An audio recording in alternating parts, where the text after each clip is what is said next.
સ્વાગત છે તમારું પૂનમ્સ ફ્લેવર કિચનમાં। આજે હું તમને બનાવતા શીખવાડવાની છું દ્રાક્ષમાંથી એટલે કે ગ્રીન ગ્રેપ્સ મોહિતો, જે આપણે મોટી મોટી મોંઘી રેસ્ટોરન્ટમાં હોટેલમાં પીતા હોઈએ છીએ। એ હવે ઇઝીલી ઘરે અને રિફ્રેશિંગ અને હેલ્ધી ડ્રિંક તૈયાર થશે। અહીંયા મેં એક મોટો વાટકો દ્રાક્ષ લઈ લીધી છે અને એને મેં સરસ ધોઈ લીધી છે અને ત્યારબાદ હવે આપણે આને ક્રશ કરી લેશું। અને તમારી પાસે જ્યુસર હોય તો તમે એમાં જ્યુસરમાં પણ આનો જ્યુસ કાઢી શકો છો। બધા પાસે જ્યુસર નથી હોતું એટલા માટે હું આ રીતે દેખાડું છું। દ્રાક્ષને છે મેં સરસ આ રીતે પીસી લીધી છે। હવે આપણે આને આ રીતે એક ચાણાની મદદથી આને છે ગાળી લઈએ આ રીતે, કારણ કે દ્રાક્ષ છે એની છાલ છે એ ઝીણી ઝીણી મોઢામાં આવે તો મજા નથી આવતી, એટલે એકદમ આનો પલ્પ છે એ આપણે અલગ કરી લેશું એની છાલથી। ઘણા લોકોને પસંદ હોય છે તો એ રીતે પણ લઈ શકો છો તમે, ગાળા વગર પણ આ રીતે ગાળશો તો વધારે સરસ થશે। મોહિતો બનાવવા માટે મેં અહીંયા કાચનો એક મોટો ગ્લાસ લઈ લીધો છે। ત્યારબાદ હવે આપણે એની અંદર નાખીશું આવી રીતે લીંબુની મેં રિંગ કરી લીધી છે, તમે જોઈ શકો છો। આ નાખી દેવાનું છે એની અંદર। પછી ફુદીનાના પાન છે જેને મેં ધોઈ લીધા છે, 7 જેટલા ફુદીનાના પાન છે એને આ રીતે ટુકડા કરીને નાખવાના છે। પેસ્ટ કોઈ વસ્તુની નથી બનાવવાની અને આ રીતે એને ઘરમાં વેલણ હોય એનાથી આ રીતે તમારે એને થોડું પ્રેસ કરી દેવાનું છે, જેથી લીંબુની છાલ અને ફુદીના છે થોડો ક્રશ થઈ જાય અને એનો ફ્લેવર સરસ આવે। રેસ્ટોરન્ટમાં તો આ મોહિતો બનાવવા માટે મડલર યુઝ થતું હોય છે, પણ એ બધા પાસે નથી હોતું તો આપણે આ રીતે કરી લેવાનું।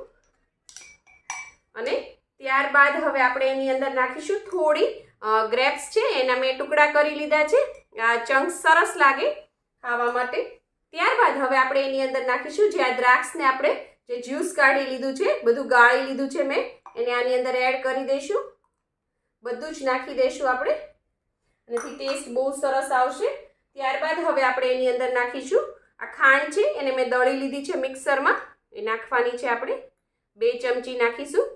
અને તમને ઓછું પસંદ હોય સુગર તો તમે ઓછી નાખી શકો છો। ત્યારબાદ છે આ સંચળ પાવડર છે એ આપણે આની અંદર નાખીશું, 5 ચમચી જેટલો મેં નાખ્યો છે। અને ત્યારબાદ આ બધું મિક્સ કરી દઈશું। ઘરે છે કેટલું સરસ હેલ્ધી ડ્રિંક તૈયાર થાય છે, બહાર છે એ બધા આર્ટિફિશિયલ કલર, સ્ક્વોશ, સુગર બી બહુ જ બધા પ્રમાણમાં હોય છે અને ઘણીવાર તો સુગર હોતી પણ નથી, સેક્રીન નાખેલું હોય છે જેના લીધે ગળો ખરાબ થઈ જાય છે અને એકચ્યુઅલી આપણને ખબર નથી હોતી કે એની અંદર શું નાખ્યું છે ને આપણે શું પીએ છીએ। એકચ્યુઅલી ઘરે જો તમે બનાવશો તો એટલીસ્ટ આપણને ખબર તો પડશે કે આપણે શું પીએ છીએ। ત્યારે બાદ આપણે એની અંદર નાખી દઈશું હવે બરફ,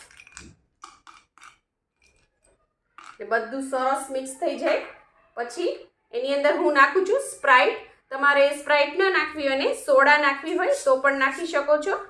આ રીતે નાખવાની છે અને સાઈડથી નાખવાની, નહીતર વચ્ચેથી નાખી દેશો ને તો ઉભરાઈને બધું બહુ જ બહાર આવશે। પહેલાં થોડી નાખી અને મિક્સ કરી દેવાનું આનાથી, જેથી બધું છે આપણે લીંબુની સ્લાઇસ ને બધું નાખ્યું છે, ગ્રેપ્સ, ફુદીનો બધું સરસ ઉપર આવી જાય, એટલે લુક પણ સરસ આવે જો તમે, અને બધું મિક્સ પણ સરસ થઈ જાય। ત્યારબાદ હવે આપણે બીજી સ્પ્રાઇટ આની અંદર એડ કરી દઈશું। અહીંયા લીંબુની આ રીતે સ્લાઇસ કરી લીધી છે ને અહીંયા એક કટ લગાવી દીધો છે। હવે આપણે આ રીતે ગ્લાસમાં રાખી દઈશું, ગાર્નિશિંગ કરી દઈશું, થોડું પ્રેઝન્ટેબલ લાગે। જો તૈયાર છે આપણું ગ્રીન ગ્રેપ્સ મોહિતો। જો તમને આ મોહિતોની રેસિપી પસંદ આવી હોય તો મારી ચેનલને લાઇક કરો, શેર કરો, સબસ્ક્રાઇબ કરો અને હા, બેલ આઇકન દબાવવાનું ના ભૂલશો, જેથી આ ઉનાળામાં આવા જ રિફ્રેશિંગ અને હેલ્ધી ડ્રિંક્સ તમારા સુધી પહોંચતા રહે। થેન્ક યુ, આવજો।